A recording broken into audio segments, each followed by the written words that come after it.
कुरान पाक की 8 खूबसूरत बातें जो हर मुसलमान को पता होनी चाहिए। इस वीडियो को आगे शेयर जरूर करें।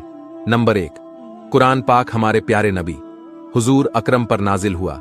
नंबर 2, कुरान पाक को पूरा नाजिल होने में 30 साल लगे। नंबर 3, कुरान पाक में 30 सिपारी हैं। नंबर 4, कुरान पाक में 114 सूरतें हैं। नंबर 5, कुरान पाक में 7 मंजिलें हैं। नंबर 6, कुरान पाक में 14 सजदे हैं। नंबर 7, कुरान पाक में 540 रुकू है। नंबर 8, कुरान पाक में 6666 आयतें हैं। दोस्तों, अगर आपके पास थोड़ा सा भी टाइम है तो कमेंट में सुभान अल्लाह जरूर लिखें।